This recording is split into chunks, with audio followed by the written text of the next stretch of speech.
Kaveri TMT பார் கம்பீரத்தின் அடையாளம்.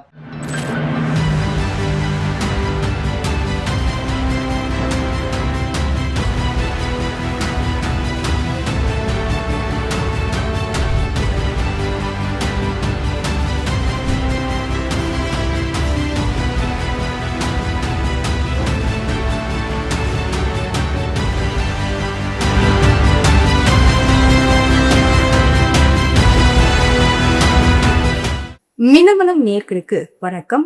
விராலிமலை தொகுதியில் திமுக வேட்பாளராக களம் இறங்கி கடும் பிரச்சாரத்தில் ஈடுபட்டு கொண்டிருக்கும் திரு கே செல்லப்பாண்டியன் அவர்களிடம் பேச இருக்கின்றோம். வணக்கம் சார். வணக்கம் மேடம். நலமா இருக்கீங்களா? நல்லா இருப்பேன் மேடம். பிரச்சாரம் கடும் பிரச்சாரம்னே நான் சொல்லிட்டேன். நீங்க சுற்றி சுழன்று பிரச்சாரம் பண்ணிட்டு இருக்கிறீங்க. முதல்வர் அவர்களும் ரோட் ஷோ நடத்திருக்காங்க. துணை முதலமைச்சர் அவர்களும் வந்து விராலிமலை தொகுதிக்கு உங்களுக்காக அவங்க வாக்கு கேட்டிருக்கிறாங்க. இந்த நேரத்துல எங்களுக்கு நேரம் ஒதுக்கி நேர்காணல் கொடுப்பதற்கு உங்கள நன்றி தெரிவித்துக் கொள்கின்றோம். எப்படி போகுது சார் பிரச்சாரம்? மக்கள் கிட்ட எப்படி ஆதரவு இருக்கு? துணை முதலமைச்சர் இளந்தலைவர் உதயநிதி ஸ்டாலின் 5ஆம் தேதி வந்தாங்க. அப்ப பாத்தீங்கன்னா தன்னெழுச்சிய ஆண்களும் பெண்களும் பல்லாயிரக்கணக்கான பொதுமக்கள் கட்சி தொண்டர்களை தாண்டி கூட்டணி தோழர்களை தாண்டி பல்லாயிரக்கணக்கான பொதுமக்கள் அதில் கலந்துக்கிட்டாங்க. நாங்கள் பிரமிச்சு போயிட்டேன். அதில் துணை முதலமைச்சர் யார் ஊருக்கு ஓட்டு போடணும் அப்படின்னு சொல்லிட்டு எதிர் வேட்பாளரை பற்றி குட்கா விஜயபாஸ்கர் அவர் திரும்ப இந்த தொகுதியில் ஜெயிக்கக்கூடாது, தினம் ஒரு நாடகத்தை போடுவார். அதனால மக்கள் வந்து எனக்கு ஓட்டு போடணும் அப்படின்னு துணை முதலமைச்சர் கேட்டப்ப மிகப்பெரிய ஆரம்பித்து வரவேற்கிறாங்க மேடம். அது எனக்கு பெரிய நம்பிக்கையை கொடுத்துச்சு. அதுக்கு பின்னாடி முதலமைச்சர் 11ஆம் தேதி வந்தாங்க. 11ஆம் தேதி காலையில் வாக்கிங் அதான் திட்டமிடல். ஆனால் அந்த வாக்கிங் வந்து ரோட் ஷோவாக போயிடுச்சு. எப்படியோ தெரிஞ்சுக்கிட்டாங்க. பார்த்தீங்கன்னா ஒரு 10,000க்கு மேற்பட்ட பொதுமக்கள், தாய்மார்கள், பல்வேறு தரப்பட்ட மாணவர்கள் எல்லாம் வந்து சாலையில் ஈடுபடலாம் வாக்கிக்கு போகும் தெரியும். அந்த அளவுக்கு மக்கள் வெள்ளத்தில் நீந்தி தான் நாங்கள் முதலமைச்சரை கூட்டிகிட்டு போனோம். அது அப்போ ஒரு அம்மா வந்து மகாராஷ்டிரா நீ நல்லா இருக்குன்னுப்பா அப்படின்னு சொன்னாங்க. முதலமைச்சர் உங்களுக்கு என்ன வேண்டுமான்னு கேட்டதுக்கு அந்த வயதான பெண் வந்து நீங்கள் எல்லா திட்டத்தையும் உங்களுக்கு கொடுத்துட்டீங்க, இந்த தொகுதி எம்எல்ஏ ஒரு அரசு கலை கல்லூரி கூட இங்கே கொண்டுகிட்டு வரல, 2 தடவை அமைச்சர், ஒரு தடவை எம்எல்ஏ, 15 வருஷம் இருக்கவர், கவர்மெண்ட் ஆர்ட்ஸ் காலேஜு கொண்டுகிட்டு வரல, என்ன காரணம் அப்படின்னு என்னை முதலமைச்சர் கேட்டார். அப்போ 24 கல்லூரியில் அவரோட கேம்பஸில் நடத்திக்கிட்டு இருக்காரு. கவர்மெண்ட் காலேஜ் கொண்டு வந்தால் தன்னோட கல்லூரிகளுக்கு பாதிப்பு வரும் அப்படின்னு அவர் கவர்மெண்ட் காலேஜை கொண்டு வரலான்னு முதலமைச்சர்கிட்ட சொன்னான். இது நடந்தது காலை 9 மணி 8:45. மாலை 5 மணிக்கு புதுக்கோட்டையில் பொதுக்கூட்டம் வேணும். பொதுக்கூட்டத்தில் முதல் அறிவிப்பா விராலிமலை தொகுதிக்கு கலை அறிவியல் கல்லூரியை கொண்டு வருவோம் அப்படின்னு திட்டத்தை முதலமைச்சர் கொடுத்தது. காலையில தானே கேட்டான், மாலையிலே அறிவிச்சிட்டாரு. அப்ப இவர் வேட்பாளராக இருக்கையிலே முதலமைச்சர்கிட்ட சொல்லி நமக்கு 7 மணி நேரத்துல காலேஜ் வாங்கிட்டு முடியுது. இவர் எம்எல்ஏ வந்தா இன்னும் நிறைய திட்டங்கள் நம்முடைய பகுதிக்கு தொகுதிக்கு கிடைக்குங்கிற தன்னம்பிக்கைய மக்கள்கிட்ட உருவாக்குனது நம்முடைய முதலமைச்சர் உருவாக்கியிருக்காரு. அது எனக்கு மிகப்பெரிய வலிப்பு. அதை சொல்லிதான் போகட்டுக்கு. திமுக அரசுடைய மக்கள் நல திட்டங்கள் வந்து ஒரு பக்கம் உங்களுக்கு பலம் அப்படின்னு கூட நீங்க போறப்பெல்லாம் மக்கள் கிட்ட ஒரு எதிர்பார்க்க வைப்பால, அது என்னவா இருக்கு? ஏன்னா நீங்க சொன்னீங்க தொடர் வெற்றி விஜயபாஸ்கர் அவர்கிட்ட, அது அது அவருடைய கோட்டைங்கிற மாதிரி ஒரு பிம்பம் இருக்கதான் செய்யுது. அப்படி இருக்கும்போது அதுல தாண்டி என்னென்ன குறைகள் இருக்கு, நீங்க என்ன நிவர்த்தி பண்ண போறீங்க?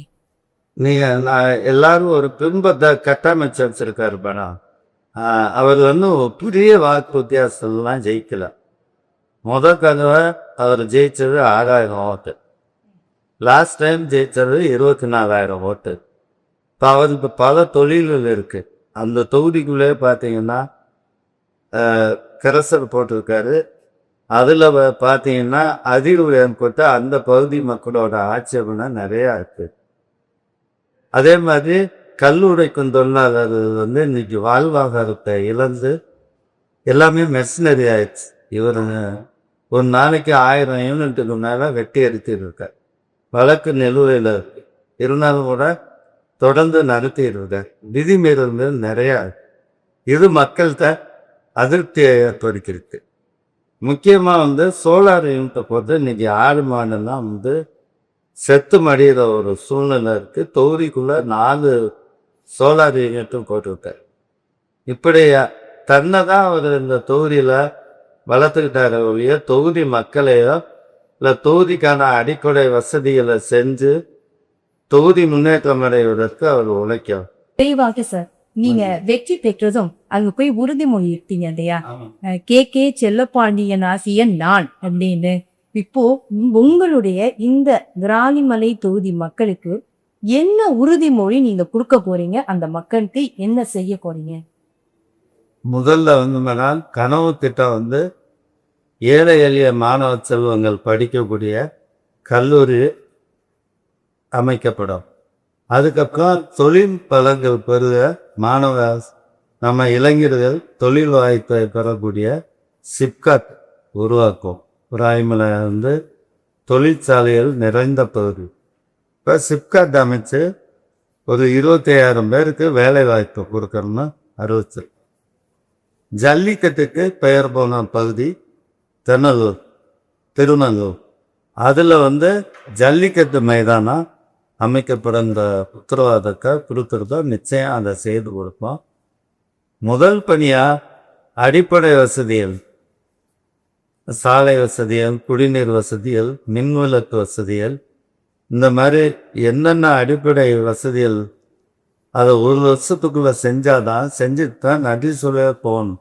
ஒரு லட்சியத்தோட இருக்கிறீங்க. ஒரு லட்சியத்தோட பெற்று ஒரு வருஷத்துக்குள்ள இதங்கிறது உங்களுடைய உறுதி. நிச்சயமா மேடம். நான் பதிவு பண்ணிக்கலாமா? பதிவு பண்ணிக்கலாம் மேடம். சரி, 1 வருஷத்துல அடிப்படை வசதிகள் எல்லாம் செஞ்சு கொடுத்துரும். என்னோட வாக்குறுதி இல்லைங்க. ஏன்னா முதலமைச்சர் வந்து விராலிமலை தொகுதிக்கு நிறைய செய்யணுங்கிற எண்ணத்துல இருக்காங்க. முதலமைச்சரோட எண்ணம் இந்த தொகுதி நமக்கு வாக்களிக்கணும்னா கூட இந்த தடவை நிச்சயமா வெற்றி பெறுவோங்கிறது அவருக்கு உறுதியான ஒரு நிலைப்பாட்டில் இருக்காரு. அப்படி விராலிமலை மக்கள் முதல் தடவையா இந்த உதயசூரியனை நிச்சயமா ஒதுக்கி வைப்பாங்கங்கிற நம்பிக்கை எனக்கு இருக்கு. ஏன்னா முதலமைச்சரோட திட்டங்கள் எனக்கு தம்ப கொடுப்பேன்னு சொல்லியிருக்குது. இப்போ டோக்கன் கூப்பன், அந்த கூப்பன் வந்து மகளிர்கிட்ட ஏராளமான வரவேற்பு கிடைச்சிருக்கு மேடம். அதுக்கு மேலே 2,000 ரூபா பணம், அது வந்து பார்த்தீங்கன்னா வருஷத்துக்கு 24,000. அப்போ 5 வருஷத்துக்கு எவ்வளோ கொடுப்பாங்க அப்படின்னு கேட்டோம்னா பெண்களே சொல்கிறாங்க 1,20,000 ரூபா எங்களுக்கு கிடைக்கும் 5 வருஷத்தில். நாங்கள் வந்து விஜயபாஸ்கர் கொடுக்குற 1,000-2,000 இது எங்களுக்கு பெருசு இல்லை. முதலமைச்சர் வந்து எங்களுக்கு கொடுக்குற உரிமை தொகை தான் எங்களுக்கு பெருசு. அதனால இந்த தடவை உங்களுக்கு தான் ஓட்டுன்னு மக்கள் நம்பிக்கையாக சொல்கிறாங்க. அந்த நம்பிக்கையை உறுதியாக நான் ஜெயிச்சோன்னா காப்பாற்றுவேன். சரி சார், இது உங்களுடைய உறுதிமொழி பத்திரமாவே நான் நிச்சயமா மேடம். வாழ்த்துக்கள் சார். ரொம்ப நன்றி. இவ்வளவு பிரச்சாரம், அந்த கடும் பிரச்சாரத்துக்கு இடையிலையும் நீங்க இன்னைக்கு நேரம் ஒதுக்கி நேர்காணல் கேட்கிறீங்க. நன்றி. மீண்டும் நன்றி. காவேரி டிஎம்டி பார் கம்பீரத்தின் அடையாளம். மின்னம்பலம்.com தமிழின் முதல் மொபைல் பத்திரிகை.